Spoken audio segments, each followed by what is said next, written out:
Now that we've gone over the basic time entry experience, what it looks like for the approver, and the timesheet audit trail and absence reporting demos, we want to take a look at the configuration and see how all of this is made possible.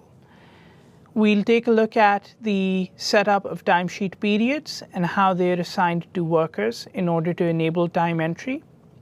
We'll take a look at how workers can set up their favorites and set up delegates for themselves. And finally, we'll take a look at enabling the audit trail and absence reporting features. So let's jump into the configuration.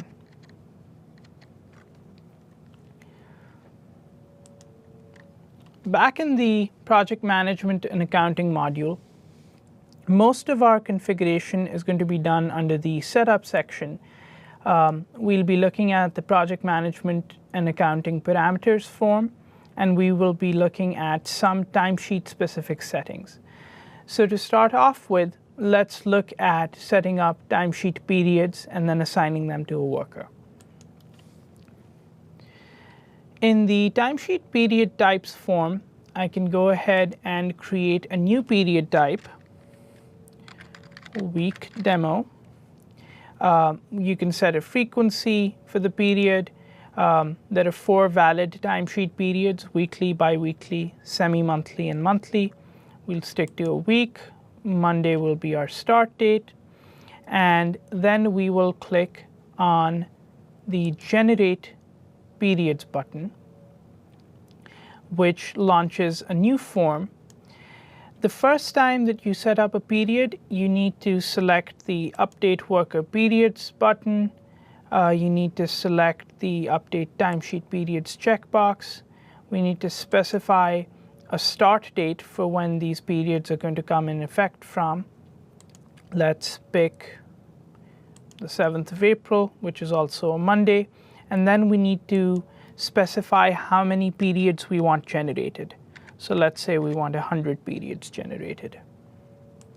I click OK, and this has been generated for me. I can now click on Show Timesheet Periods, and I will see a list of the 100 periods that have been generated. The next step is to go in and assign this period to a worker. And that is done in the HR module. So we can go in, open the workers list, and once this opens up, we can take a look at our current worker.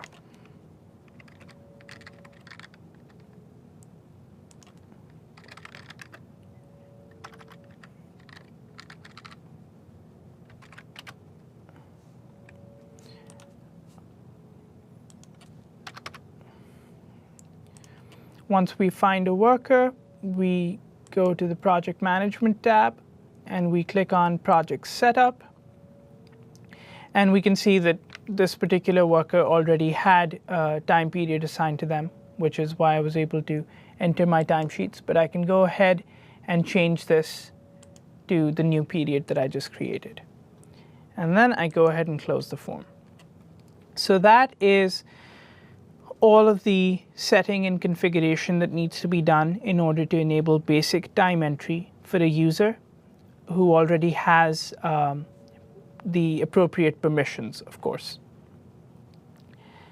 Now, back in this module, we can also take a look at favorite setup and delegate setup.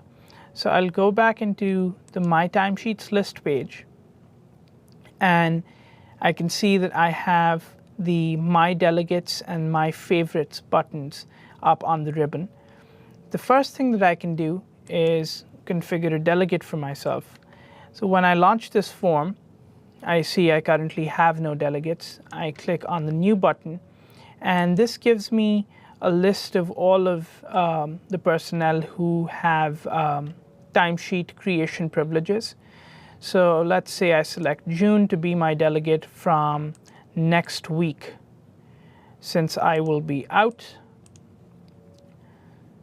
So I give June privileges to create and submit a timesheet for me if I'm not able to do this since I'll be out in the field.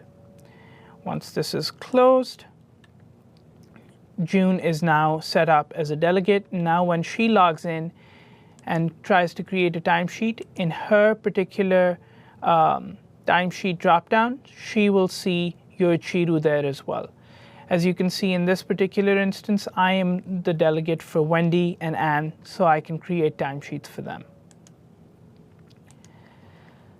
The next step is setting up favorites. This is particularly useful when a user is working on the same project for a prolonged period of time. So let's say I know that I'm going to be working on the cycle sales and repair project for the next few weeks, and I know that the activity that I'm going to be doing is a dev activity, and I also know the category that I'll be working on, which is software design. I can go ahead and create a favorite here, and the next time that I open a timesheet and I copy from my favorites, this line will automatically be copied along with the other one that was in there. The last thing to take a look at is the timesheet audit trail and absence reporting configuration. Now this is mostly done in the project management and accounting parameters form. Once we launch this form and navigate to the timesheet section, the validation section is a new entry over here, and all of these settings are applicable to the audit trail and absence reporting system. The first one is fairly self-explanatory. It blocks future timesheet entries, and the next one allows absences to be validated.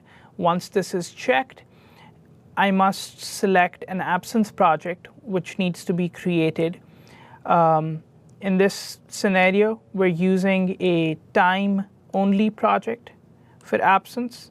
So I scroll all the way down and I select this newly created time project for absence, which is in process. I can also enable the audit trail, which will show the timesheet versions button on the ribbon that we saw in our previous demo. And then over here, I can either enable change reason and allow users to enter a note every time they make a change, or by selecting this checkbox, I can mandate that they have to enter a reason every time they make a change. There's one additional setting that needs to be done as far as absence projects are concerned, and that is creating absence categories for the absence project. So I can go into shared categories and create a new category ID, absence test, give it a name and an ID, say that it can be used in a project, and I close this out. I then navigate to the project categories form and create a new category over there using the ID that I just created. A couple of things to note. The category group must include a group which has the transaction type hour, so project will do just fine here. And then we have to make this category active in journals. So the setup up until now is for any category in that needs to be used in timesheets must be set up like this. However, this new checkbox, which was introduced for absence categories only, allows us to filter out this category and show it only when an absence project has been selected. With that, we have gone over the entire configuration experience for audit trail and absence reporting.